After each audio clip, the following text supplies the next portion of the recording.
Please welcome to the TEDxSF stage, Dr. Shefali Tsabary.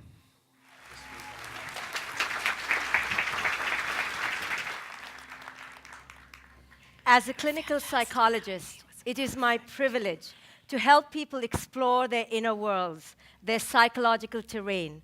Hour after hour, I hear thoughts, emotions, feelings. This is my data.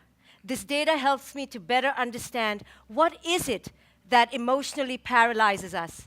How is it that we may thrive at this thing called life? In voices that are awash with need and ablaze with yearning, my clients invite me into their history. They tell me stories of love, loss, hidden fears, and deepest desires. And let me tell you, inevitably, these stories turn to childhood. They speak of a common theme, a similar rhythm. They speak of a hunger that only a parent can appease, of a thirst that only a parent can quench. The other day, this tall, strapping man in his mid-40s, he came to explore his particularly difficult relationship with his father.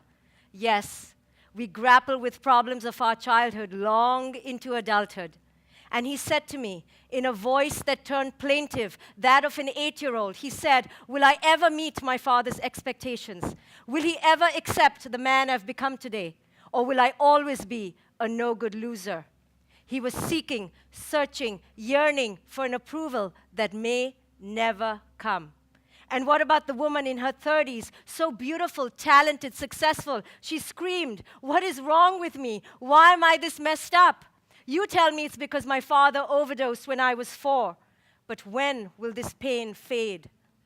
And the woman who picks on her skin constantly, a lifetime habit, you see. She said these, pointing to the rageful scars on her body, these began the day after my mom said, "I was the reason Daddy left us." "Help me," each one of them silently shouts at me. Who am I? Am I whole? Am I worthy? Do I matter? Life's essential questions. But no matter what I say to them, my words do not seep in, because they've internalized another voice, you see, that of their parents, an early voice. Now try erasing that first blueprint. It runs wild, rampant, chaotic, unpredictable. It comes to be the way we define ourselves. It becomes the air we breathe. Parents, few hold a greater power or more immense a responsibility. And this is why I'm here today, to propose that we occupy the role of parenthood in an entirely different way, with a renewed curiosity, a heightened awareness, a transformed commitment. Because nothing like parenthood that needs to be at the forefront of our global consciousness.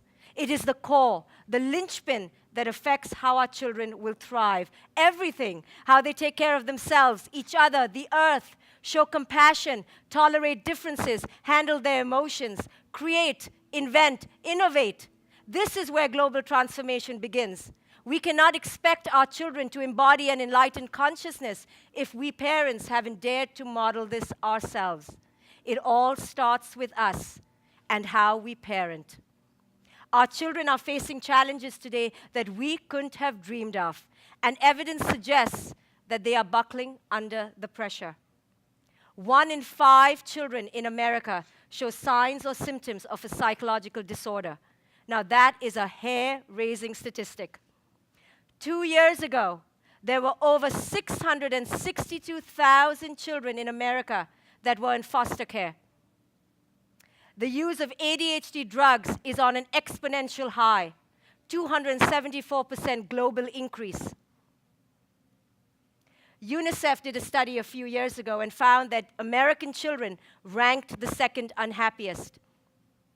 There was a study done in the UK of 30,000 children, and it was reported that 1 in 10 over the age of 8 reported being unhappy on a consistent basis.